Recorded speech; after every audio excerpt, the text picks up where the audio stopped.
Operation சிந்தூரை தற்போது India தொடங்கி நடத்தி வருகிறது. இந்திய ராணுவம் தக்க பதிலடியை பாகிஸ்தானுக்கு கொடுத்து வருகிறது. இது தொடர்பாக பேசுவதற்காக நம்மோடு இணைகிறார் முன்னாள் தெலுங்கானா மாநிலத்தினுடைய ஆளுநர் திருமதி தமிழிசை சவுந்தரராஜன் அவர்கள். மேடம் வணக்கம். வணக்கம்.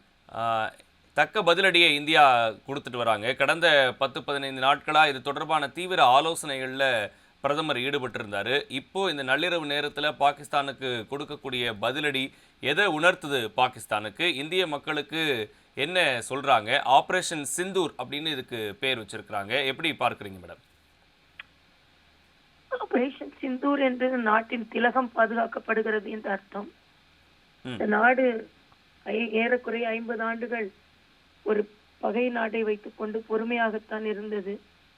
ஆனால் சிந்தூரை போல செந்தூரத்தை போல நாட்டின் குடிமக்களின் ரத்தம் வெளியே வரும் அளவிற்கு பயங்கரவாத தாக்குதல் இருக்கும் பொழுது, என் தேசத்து மக்கள் பாதிக்கப்படும் பொழுது, தாக்கப்படும் பொழுது, இருக்கும் பொழுது, கொல்லப்படும் பொழுது இந்த தேசம் சும்மா இருக்காது என்பதை பதில் தாக்குதலாக நாம் காண்பித்திருக்கிறோம்.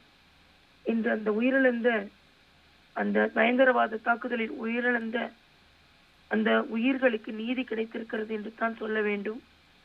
ஆக பொறுமையாக இருந்த தேசம் இன்று பொறுமை இழந்து தன் மீது தாக்குதல் வந்ததனால் இரு தாக்குதலை நடத்தி இருக்கிறார்கள்.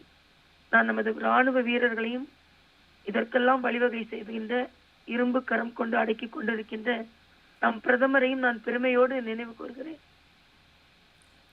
கண்டிப்பா மேம். இப்போ இதனுடைய நிலைப்பாடு அப்படின்றது இப்போ இது தொடரும் அப்படின்னு தான் எல்லாருமே எதிர்பார்க்கிறாங்க. இப்போ எல்லையில் ஒரு பதட்டமான சூழ்நிலை இருக்கு. 3 அப்பாவி இந்தியர்கள் இருந்திருக்கிறாங்க அப்படின்ற மாதிரி ஒரு செய்தியும் இப்போ வெளியாயிருக்கு. இப்போ தொடர்ந்து பாகிஸ்தான் நாங்களும் தக்க பதிலடி இந்தியாவுக்கு கொடுப்போம் அப்படின்னு சொல்லியிருக்கிறாங்க. நம்ம தாக்கி அழிச்சது என்னமோ தீவிரவாத முகாம்கள் தான் அப்படின்னு சொல்றாங்க. ஆனால் பாகிஸ்தான் அவங்களுடைய தாக்குதல் எங்கே வேணாலும் இருக்கும் அப்படின்னு எதிர்பார்க்கப்படுது. இதை இந்தியா எப்படி எதிர்கொள்ளும்? இந்திய ராணுவம் மிகச் சிறப்பாக எதிர்கொள்ளும். ராஜதந்திரத்தோடு எதிர்கொள்வார்கள். நமக்குள்ள கவலை உயிர்கள் பறிபோவது குறைக்கப்பட வேண்டும் என்பதுதான். ஆனால் பறிபோன உயிர்களுக்காக நியாயம் கிடைக்காமல் இருக்கவும் நம்மால் பொறுமை காக்க முடியாது. நம் நாட்டின் நமக்கு சொந்தமான இடம் நமக்கு கிடைக்க வேண்டும். இந்த நாட்டின் எல்லை சரியாக வரையறுக்கப்பட வேண்டும் என்பதில் ஒவ்வொரு இந்தியனுக்கும் அக்கறை இருக்கிறது. அதைத்தான் நம் ராணுவம் இன்று செய்து வருகிறது. தீவிரவாதம் வேரோடு வேரடி மண்ணோடும் ஒடுக்கப்பட வேண்டும், அழிக்கப்பட வேண்டும் என்பதுதான் இந்த சிந்தூர் ஆபரேஷனின் நோக்கமாக இருக்கிறது.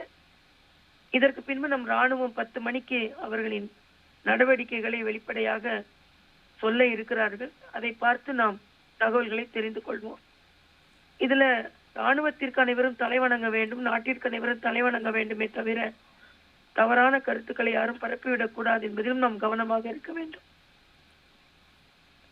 நன்றி மேம். நேரலையில் இணைந்து உங்கள் கருத்துக்களை பகிர்ந்தமைக்கு நன்றி.